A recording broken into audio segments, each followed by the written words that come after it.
O programa a seguir tem classificação indicativa livre.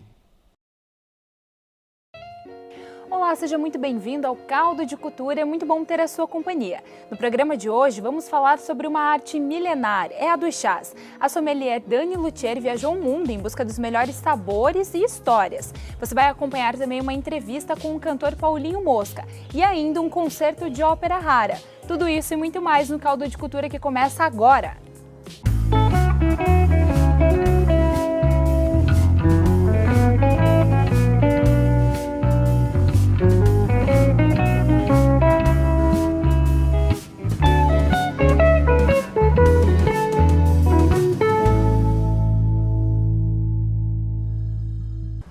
O Laboratório de Música Antiga da Universidade Federal do Paraná fez um espetáculo inspirado no compositor Mahama Ré. No repertório, uma ópera antiga de mais de 400 anos. A obra antiga recupera uma parte da história da música e é praticamente desconhecida do público atual. A execução da ópera do compositor francês Mahama Ré é inédita e oferece profunda emoção com os efeitos do espetáculo. Um repertório que só tem a enriquecer, a trazer muito prazer para os ouvidos e para os olhos, né, quando é encenado. Então é uma música que merece ser tocada e é muito incrível que a gente no Brasil esteja fazendo uma ópera perdida de um acervo importantíssimo que a França ainda não conhece. Então está sendo estreada no Brasil, em Curitiba, uma ópera desconhecida para os franceses. Apesar dos mais de 400 anos, a ópera faz referência a intrigas amorosas bastante contemporâneas. A teia de confusão passa por Ariadne, que ama Teseu e que ama Fedra, e também ama Baco, que a ama de volta. É uma combinação de música e poesia com elementos da tragédia clássica. A ópera é assim, cada compasso é uma surpresa de grande qualidade musical. Ele consegue criar personagens com profundidade psicológica, é muito bonito. A história é um mito da Ariana, né, a Ariana que é abandonada por Teseu e que finalmente vem Baco, por quem ele se apaixona por ela se apaixona por ele. Uma grande história de amor com muitas intrigas no meio, como era comum naquela época. Então a história fica um pouco confusa no meio e tal, mas teremos legendas, então é possível seguir o enredo. Dentro do Lamusa, a pesquisa foi desenvolvida por alunos de graduação, mestrandos e doutorandos, em um trabalho que levou 6 anos. Ariadne, uma das cantoras, estuda a obra desde a graduação em música e acompanhou todo o processo de pesquisa do texto do libreto. É muito bonito ver a maneira que começou tão pequena e a gente está quase na reta final, né, de estar apresentando a ópera, sendo que são tantos anos de envolvimento, desde do início, onde a gente só tinha fotos do original e agora está tudo transcrito, se transformando numa edição crítica e agora apresentando. Então é bem emocionante ver todo esse processo chegar quase ao fim. A história começou enquanto a professora Silvana realizava uma pesquisa na Biblioteca Nacional da França. Lá, ela encontrou 5 libretos da ópera, publicados entre 1696 e 1703, com o manuscrito da partitura completa. Foi uma oportunidade de entrar em contato com a música barroca francesa. Mesmo para um músico que tem uma formação tradicional, mesmo em conservatório, uma escola superior de música, geralmente o ensino de música francesa é muito escasso, né? A maioria dos nossos colegas assim, nunca ouviram de verdade música francesa, e muito menos, claro, a ópera francesa, assim que digamos, dentro do cânone da música, assim, saiu um pouco e caiu em esquecimento. Eu acho interessante, ela é muito delicada, ela é um sentimento, assim, flutuante, eu não sei explicar direito, porque a gente ainda está realmente ouvindo o que está acontecendo, né? Com a ópera, o público pode entrar em contato com um tipo de música totalmente diferente e vivenciar uma parte da história.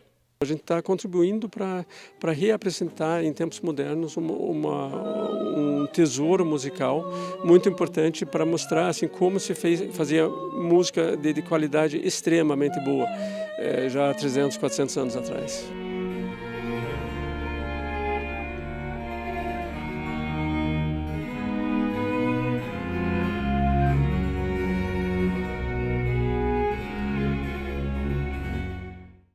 Agora a gente fala de uma bebida que impacta na cultura de vários povos. Eu estou aqui com a Dani Lioutier, que é especialista em chás, e a gente vai conversar um pouquinho então, né? Dani, o que é o chá? Por que ele impacta tanto na cultura dos povos?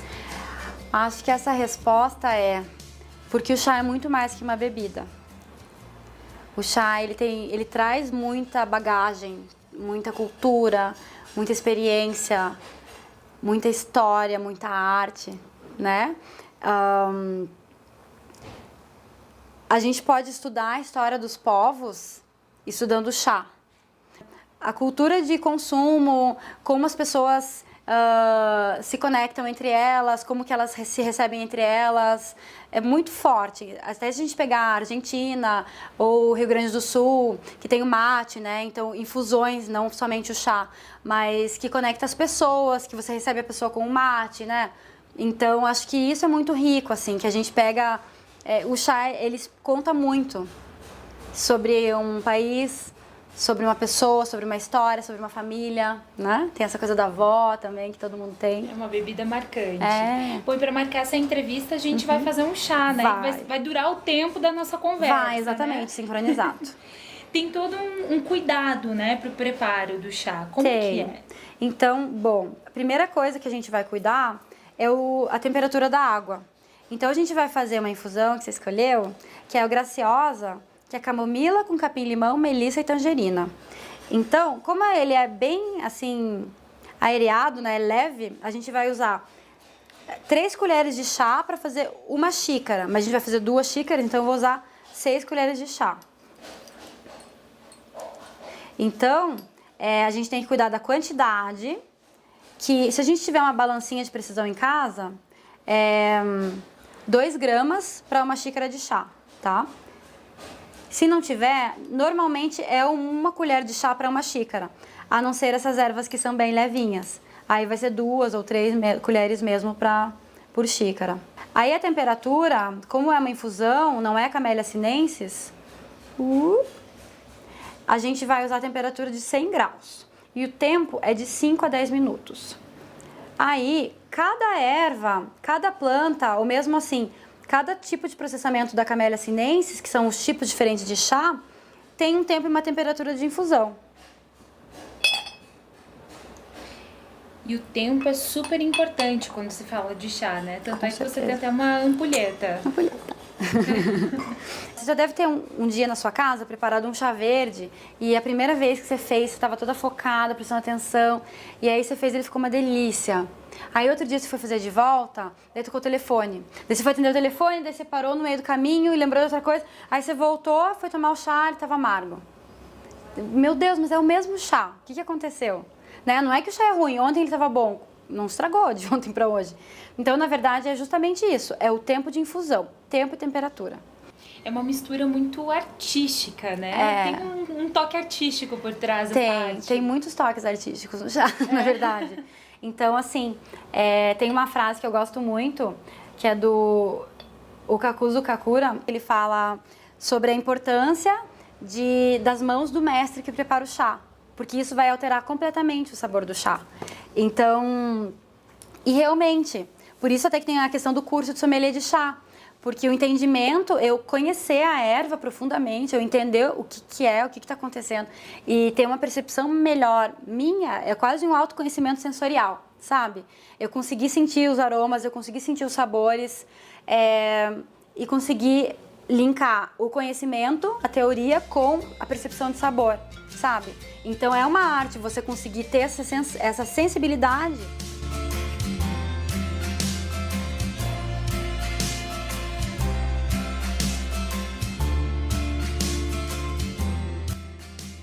Então eu fiquei 9 meses viajando pelo mundo só pesquisando sobre chá.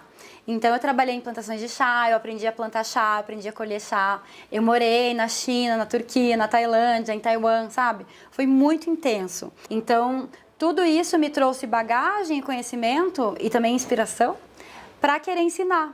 E foi por isso que eu comecei o curso de sommelier. E foi também por isso que eu abri a casa de chá. Eu já tinha a ideia de abrir a casa de chá, mas eu conseguir abrir com outra percepção. Aquilo que a gente falou no começo, que o chá é muito mais do que uma bebida, que ele é uma experiência, ele é uma coisa muito rica, muito artística, muito profundo.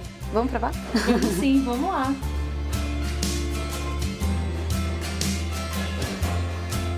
Ele é tão bom quanto o cheirinho dele. Uma delícia. Voz e violão, uma combinação que é a marca registrada do cantor Paulinho Mosca. No palco, cada instrumento vira um personagem.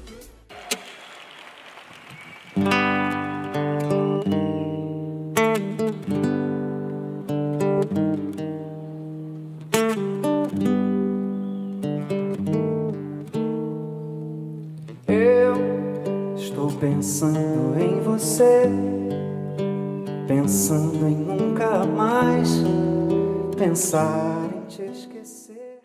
Bom, o violós, ele é diferente de um voz e violão também, que eu estou bastante acostumado a fazer, né? Nesses mais de 20 anos de carreira, ou eu estava com a banda, ou eu chegava com o meu violão debaixo do braço e fazia aquele show voz e violão, que é um show muito simples, que é você chegar e cantar as canções. E dessa vez eu dispensei a banda e montei um show que é voz e violões, na verdade. Eu viajo com 5 instrumentos, que vai desde o ukelele, aquele pequenininho, agudo, até o violão barítono, que é um violão bem grave, assim, faz o teatro tremer.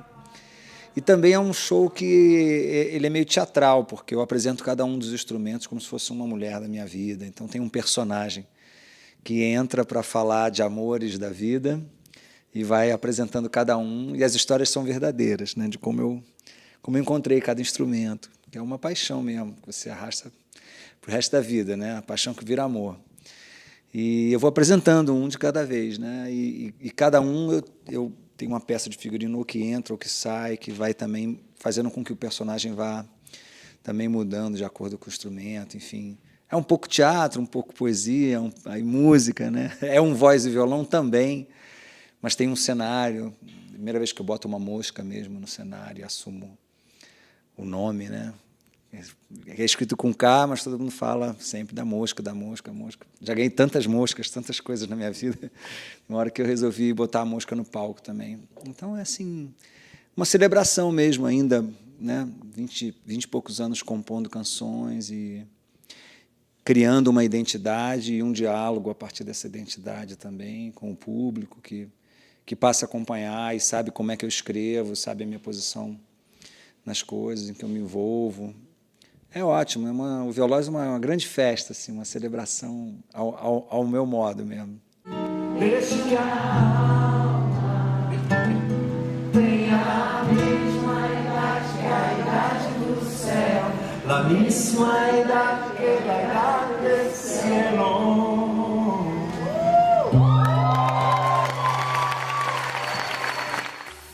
E depois do intervalo, você vai acompanhar a coluna Diálogos Culturais sobre os palhaços no teatro e também o novo CD do cantor Saulo Duarte.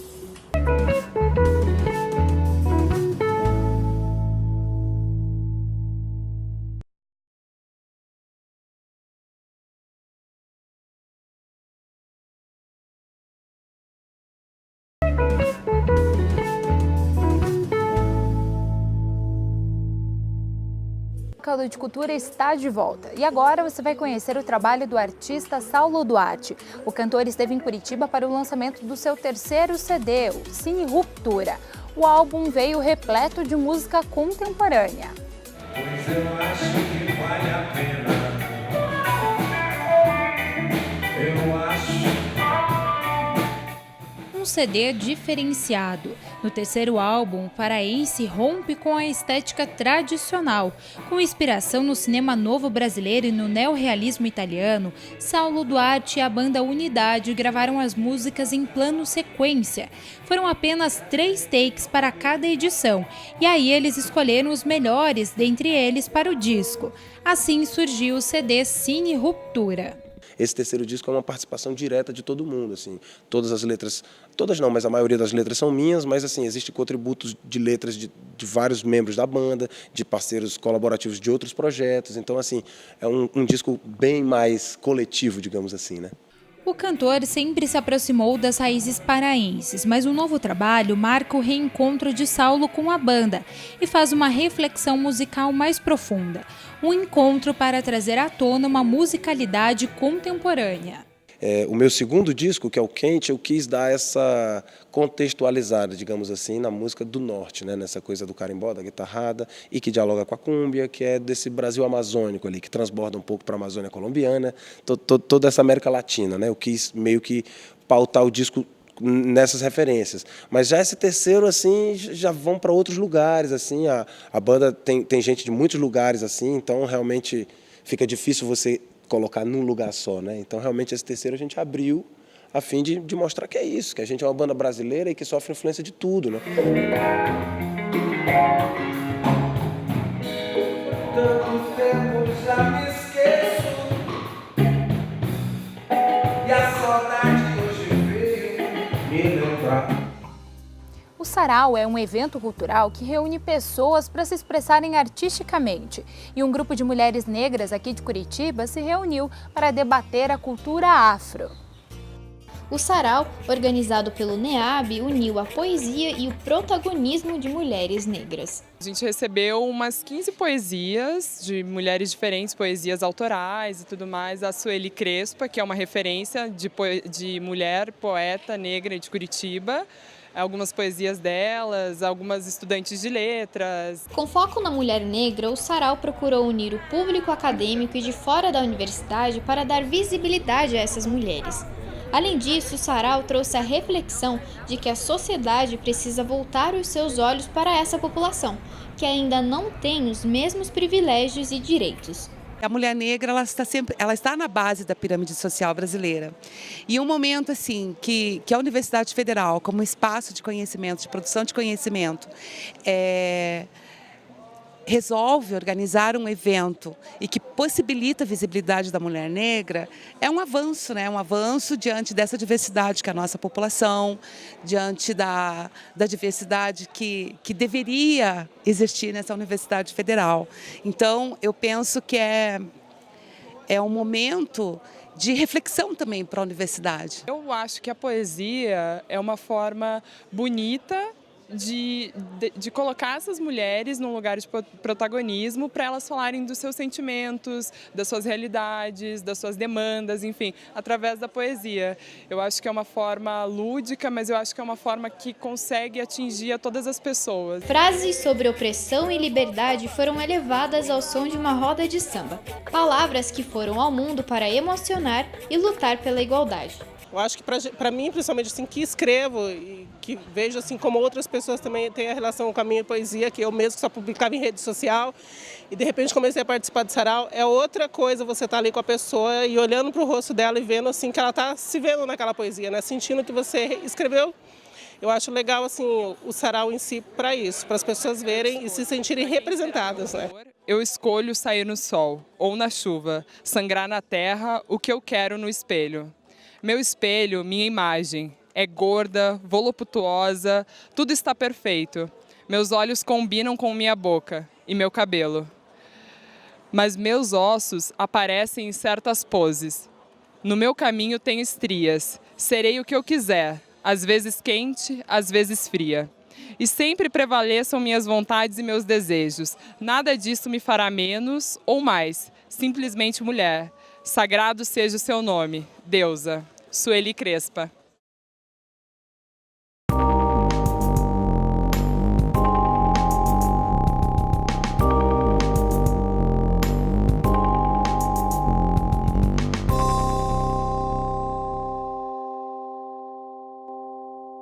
Olá pessoal, estamos aqui novamente na coluna de teatro. Eu sou o professor Alaor e a gente vai falar hoje um pouquinho sobre a comédia. Está muito em voga hoje vários artistas fazendo comédia e os stand-ups comedies também se espalharam pelo Brasil inteiro e fazendo muito sucesso com o público. Então é bacana a gente falar um pouquinho sobre essa questão da comédia, a arte de fazer rir, como é isso, de onde vem e para onde vai isso tudo, porque hoje os stand-ups comedies estão muito forte hoje no mercado e levando muita gente aos teatros para ver esse tipo de linguagem cênica, né? Que é o ato de fazer rir, então a arte de fazer rir. E ela é uma história muito longa, não é novidade nenhuma essa ânsia da plateia ir para assistir alguém para poder dar risada de tudo, é uma coisa que vem muito, muito antiga. As origens dessa figura cômica, vamos chamar assim, na nossa conversa aqui, as origens dessa figura cômica está na Baixa Comédia grega. Dentro da história do teatro ocidental, nós temos um dos primeiros representantes dessa arte de fazer rir, que é o Bufão. O Bufão é um artista que geralmente usava de sua aparência, de suas estripulias para fazer o público rir. Passando essa época do Bufão, nós temos um segundo representante dessa figura cômica e da comédia, né? Que chegando já na Idade Média, nós temos o Bobo da Corte. O Bobo da Corte já é uma evolução do Bufão. Esse Bobo da Corte ele já tem um figurino preparado para ele, tem o clássico chapéu que tem aqueles sininhos na ponta. Então o Bobo da Corte era essa figura que fazia alegria dos reis e rainhas, né? Ali na Idade Média. Então, o Bobo da Corte já é essa evolução do Bufão. Já não precisava mais ter o corpo deteriorado ou ser ridículo, ser feio. Não, o Bobo da Corte já tinha uma estrutura mais bela, já na estética do belo, já tinha um figurino elaborado. O Bufão não, andava aos trapos, quanto mais a roupa fosse suja e rasgada, mais engraçado ele seria. Muito bem, essa figura cômica vai evoluindo e do Bobo da Corte a gente passa já para o fim da Idade Média, já chegando ali no início do Renascimento, é transferido essa responsabilidade do ato de fazer rir para o Arlequim, que é um dos personagens mais envolventes da comédia dell'arte, que é um movimento que cria uma repercussão muito grande ali na Itália, já no Renascimento, já é uma manifestação teatral do Renascimento, e o Arlequim, então, que é um dos personagens mais conhecidos da comédia dell'arte, herda essa figura cômica para fazer rir. Então, o Arlequim era o responsável em fazer a graça, ele fazia parte dos criados. Tinham vários personagens da comédia dell'arte, todos usando máscara, mas aí a gente teria que ter aqui uma coluna para falar só da comédia dell'arte, que tem muitos personagens interessantíssimos. Mas o Arlequim é que recebe essa herança da figura cômica de chegar e fazer a plateia rir no momento, a qualquer momento do espetáculo da comédia dell'arte, o Arlequim entrava em cena e se deleitava com o público nas suas peripécias, nos seus malabarismos, nas suas acrobacias, nas suas caídas recentes e nas suas estripulias.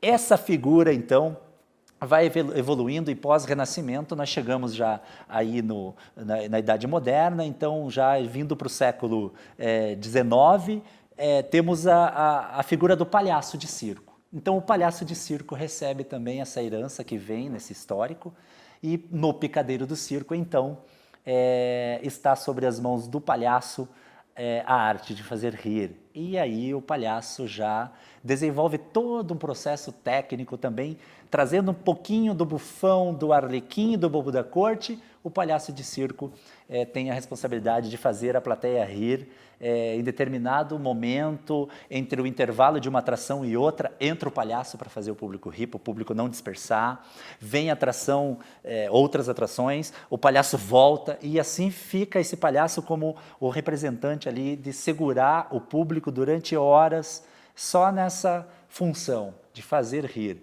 Depois esse palhaço vai ganhando mais status e agora, hoje em dia, nos circos e a evolução também da história do circo, né?